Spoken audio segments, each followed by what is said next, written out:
Yes guys, hello and welcome back to another video on the CFC News YouTube channel. Now today is another transfer video, but we're also going to be talking about other stuff other than transfers. So a bit about transfers, a bit about our new third kit, which personally I'm not a big fan of, and then we're going to be talking about interviews that have happened, Giroud talking about the incident, how Timo's come in, how it's going to change his position in Chelsea Football Club, and yeah, we're going to be talking about lots of things to do with Chelsea today. So before we get into it guys, if you go on to enjoy this video, do make sure to smash a like on this video and also subscribe if you are new. And without further ado, let's get on with the video. So to kick off today guys, let's talk about how Giroud feels about the new strikers and the new players coming into Chelsea Football Club. Now, if in his French interview guys, he said this: haven't spoken with Lampard. One thing is certain, the competition will pull us all to the top. A great club must have different options in different positions. Now, this just shows how humble he is and how much he respects the new players coming. So he's saying he knows there's a challenge. He knows Timo Werner is obviously better than him. He knows he's going to get more game times. He knows he isn't the main striker anymore, and he still respects that. And he says basically he's going to try his hardest to get back into that first team and fight his battle to get into that team. And who knows, he may become our best striker. He already is our best striker at the moment, and maybe him and Timo could do a two-man up top and it could work out. So he knows himself that he isn't the best striker, but he's going to fight and try and be that best striker at Chelsea Football Club. And obviously it's not very likely. Timo Werner is going to be our main striker, with Giroud being our second striker as a backup, but also, like I said, that can play with Timo, and then Tammy as our last option really. I know it's a bit unfair, but Giroud is our best striker as of now. Before Timo came, and now Timo's here. Timo's time to run it up, guys. Now we've got some news about the Brighton game, guys. Havertz is fit and ready to play against Brighton in the upcoming week. Also, Ben Chilwell is not available to play yet after an injury a few months back when the season was on for Leicester. Kovacic isn't available to play either after a red card in the FA Cup final. Missing this game was his consequence, obviously. But yeah guys, the Brighton game is coming up very soon. I'm looking forward to it. The first Premier League game back. It hasn't been that long actually, because it wasn't as long break as it normally would have been because of the coronavirus. But yeah, I'm looking forward to it. First game of the season. We obviously played them in a friendly the other week. 1-1 was the final score. But now we've got Havertz. Now we've got Silva. And yeah, I'm so looking forward to that game. We will do a predicted lineup nearer the game. And yeah, see who I'll put in there. Thiago Silva, Havertz, definitely going to go in there for me. But I don't want to spoil my team preview yet. Rudiger and Timo Werner have been getting used to playing each other for Germany. They both played the other day against Switzerland. And they also both played the other day against Spain, where Timo Werner scored a goal. Very good goal it was as well. Just buried it. But yeah.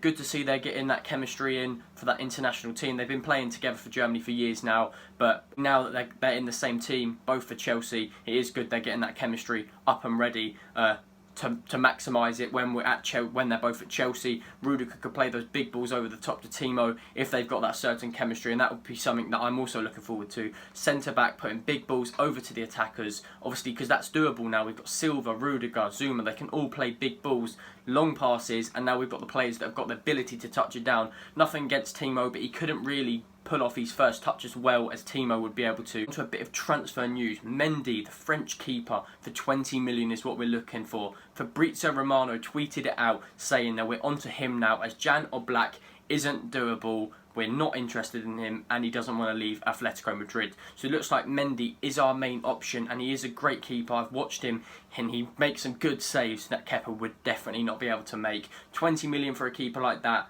we'd do it. It's just something better than Kepa in it. To get him in and then keep Kepa and Willy Caballero. Maybe if we can get the price, sell on Kepa, because I'd definitely take something like 40-50 million for him. And you know what, scratch that, I'll take anything for Kepa, and then Caballero as our second keeper. And personally, for me, I'd much rather Caballero as our second keeper than Kepa. He's more reliable. When he comes on as a second keeper, you always know he's going to put in a top performance, and for his age, Caballero is very old and he's still better than Kepa in my opinion. That is why we sell on Kepa, keep Caballero, make Mendy our main goalkeeper. Also very exciting times for Chelsea fans again, because we're going to have a new keeper, which is our main problem at the moment. Such an important thing to have a good goalkeeper. Look at Petr Cech.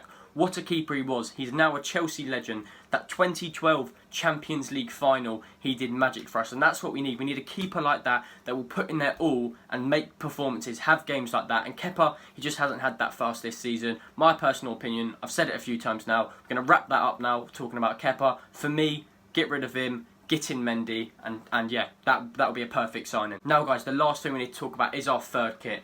Oh my god. Are we Crystal Palace? I do not know what's happened there, guys. We literally copied Crystal Palace's kit. I mean, what are we thinking? Chelsea's designers need to think about what they've done there. When did Chelsea play in red? Why have we got a red kit now? We're blue and white, maybe the odd black kit if we're in our third kit sometimes, but never like that. We literally look like Crystal Palace, and it's quite embarrassing because Crystal Palace captioned the tweet on Twitter and put, "Is it though?" or something like that, because we put, "It's a London thing." It's a Chelsea thing, sorry. Is it a Chelsea thing? How is that kit a Chelsea thing? Personally, I don't like the idea of the kit. I think it needs to be sorted out. I don't think you can change it. I don't think that's physically possible. But next season, we definitely need to improve it. There was leaks of this kit weeks before, and I thought, nah, surely not. And we've actually gone and done it. We've had an embarrassing time here, guys. We need to sort that kit out, or just hope that we don't have to play in our third kit, because for me, I don't really want to watch Chelsea in that kit. It wouldn't feel right. It's not the Chelsea kit that we know. But yeah, that's it, guys. Hope you do enjoy this new series. We're going to try this series out more, and if you guys do enjoy it, we will do it every other day, maybe every day, where we basically talk about all the latest Chelsea news, transfers, kits, what's happened in training, injuries, everything like that. We put into one video a day. If you guys smash 100 likes, subscribe if you are new, and without further ado, guys, I will see you later.